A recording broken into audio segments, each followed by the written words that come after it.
یہ دو مثالیں بیان کرنا چاہتے ہیں۔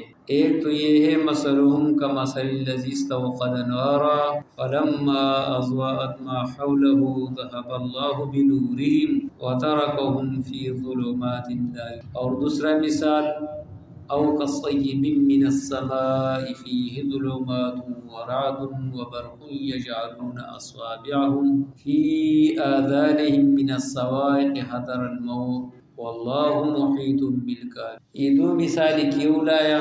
تو بعض حضراتوں کا رائے یہ ہے کہ پہلے دو قسم کے انسان گزری، ایک کافر ان الذین کفروا سواء علیہم، اور دوسرا ومن الناس من یقول، ایک ظاہری کافر اور دوسرا باطنی کافر۔ تو یہ مثلهم کمثل الذی استوقد نارا، یہ منافقوں کی مثال ہے۔ او کصیب من السماء فیہ ظلمات ورعد، یہ مثال ہے کافر۔ یعنی دو قسم کی مثالوں کا مقصد یہ ہے کہ دو قسم کافر۔ اور بعض حضرات فرماتے ہیں کہ نہیں، یہ دونوں مثالیں منافقوں کی ہیں، لیکن منافق کی دو قسمیں، منافق کی دو قسمیں ہیں۔ ایک وہی منافق ہے جو ایمان لانے کے بعد کافر ہو چکا، یہ پہلی مثال اس منافق کی ہے جو ایمان لانے کے بعد کافر، اور دوسری مثال اس منافق کی ہے کہ ابھی تک اس کا کفر ظاہر نہیں ہوا ہے، یعنی وہ ابھی بھی لوگوں یہ مسلمان سب۔ بعض حضرات فرماتے ہیں کہ یہ دونوں مثال منافقین ہوتی، یعنی پہلا مثال بھی منافق کی اور دوسری مثال بھی منافق۔ آیا یہ دو مثالیں کیوں لایا؟ اور یہ ایک مثال ہے آگ کی اور دوسری مثال ہے پانی کی، یعنی پہلی مثال کو مثال ناری کہا جاتا ہے اور دوسری مثال کو مثال مائی کہا جاتا ہے۔ پہلی مثال یہ نار کی ہے، تو نار میں روشنی پائی جاتی ہے، اور دوسری مثال یہ پانی کی ہے، اس کے ذریعے سے انسان کو حیات مل جاتی ہے، زندگی مل جاتی ہے۔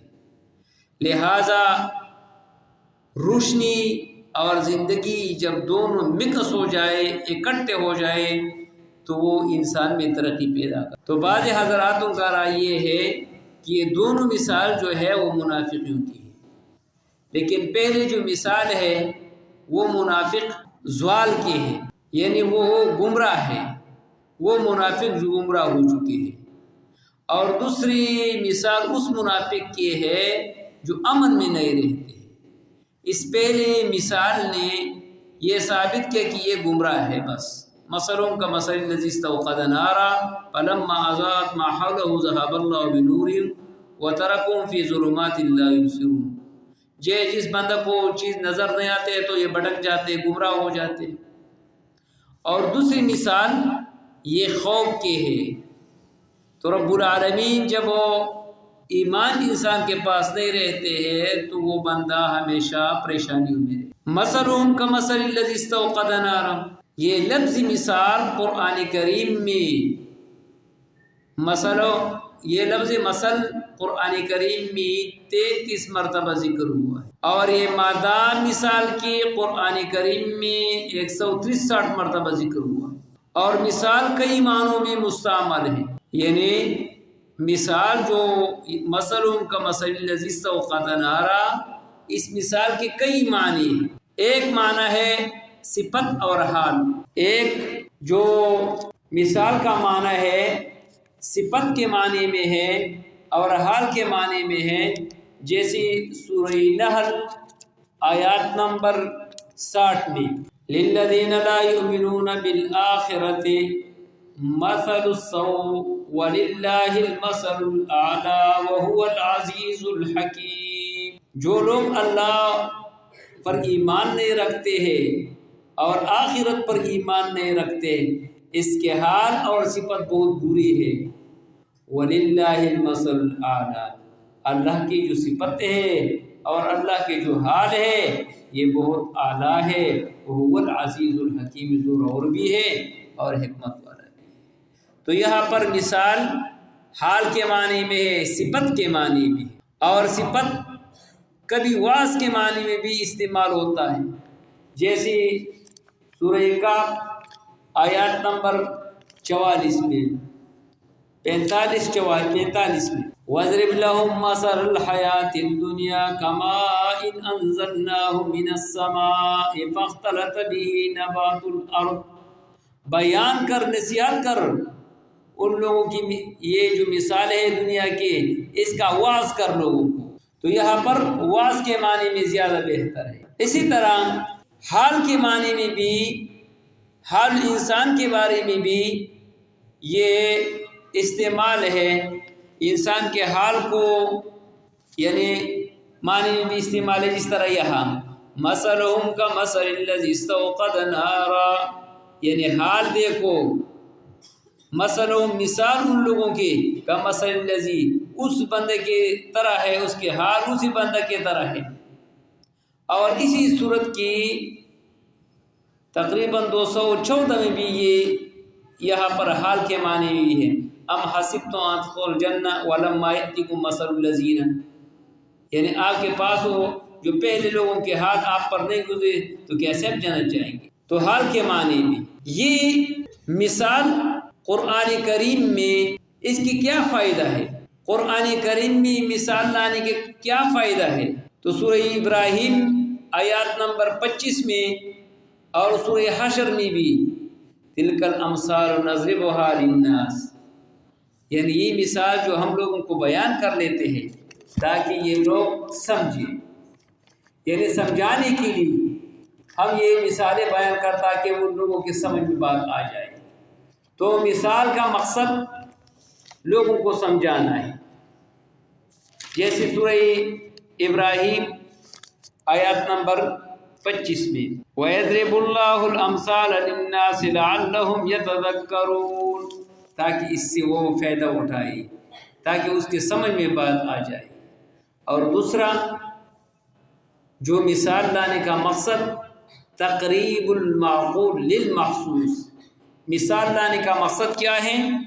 یعنی معقول چیز کی، یعنی وہ معقول چیز کو قریب کرنا تھا کہ محسوس کے ذریعے سے آپ سمجھیں، یعنی وہ معقول چیز کی وہ تشبیہ دیتے ہیں محسوس کے ساتھ، یعنی جو چیز آنکھوں میں یعنی حواسوں کے ذریعے سے سمجھ میں نہیں آتے ہیں تو وہ ایسی چیز کے ساتھ تشبیہ دے دیتے ہیں جو حواسوں کے ذریعے سے آپ محسوس کر سکتے ہیں، آنکھ کے ساتھ، کان کے ساتھ، اور اسی طرح قوت لامسے اور ذائقے کے ساتھ۔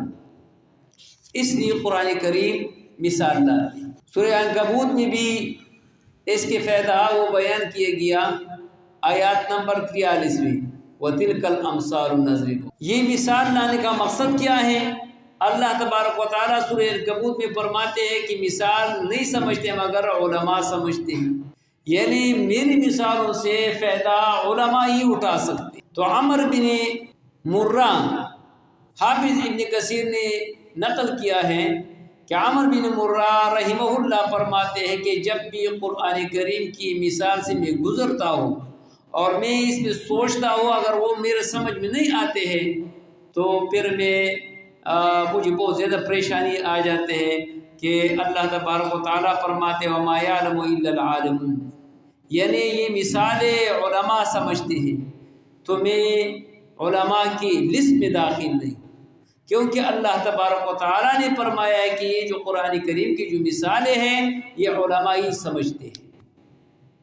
تو ظاہر ہے کہ جو مثال آپ کی سمجھ میں نہیں آتے ہیں تو سمجھ لو کہ آپ عالم نہیں۔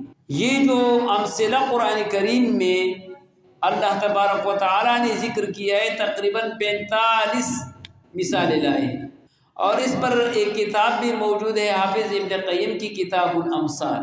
یہاں پر ایک اعتراض آتے ہیں، اعتراض کا خلاصہ یہ ہے کہ مثال تو تب بندہ لاتے ہیں جب وہ بات بندہ کو نہیں سمجھا سکتے۔ ایک بات اگر آپ نہیں سمجھا سکتے ہیں تو مثال کے ذریعے سے آپ سمجھائیں گے۔ تو رب العالمین کے لیے تو یہ مسئلہ کوئی ناممکن تو نہیں تھی، اپنے بندوں کو سمجھانا اس کے لیے تو مشکل تو نہیں تھی، تو کیوں مثالیں لائے ہیں؟ اس کا جواب یہ ہے کہ قرآن کریم چونکہ عربی مبین میں نازل ہو چکے ہیں، اور عربی مبین میں یہ تمام چیزیں وہ پائے جاتے ہیں، امثال، نظائر اور وعد، وعید، زجر، بشارت، تخویف، یہ سارے کے سارے اس کلام میں پائے جاتے ہیں، تو اس لیے قرآن کریم نے یہاں پر لایا۔ دوسرا، اس کی ذریعے سے کلام میں زینت پیدا ہوتا ہے، اور تیسرا، لوگ قسم قسم لوگ آپ کے مخاطبین ہیں، غبی قسم کے لوگ بھی ہیں، اور اس طرح ذکی قسم کے لوگ بھی ہیں، اور درمیانہ قسم کے لوگ بھی ہیں۔ تو قرآن کریم جس طرح قابل اور علماء کے لیے آئے ہیں، تو اسی طرح عام لوگوں کے لیے بھی ہے۔ یہ قرآن کریم ایسی عجیب کتاب ہے کہ جو اس کے سامنے ہوتے تو اسی کے مطابق وہ گفتگو کرتے ہیں۔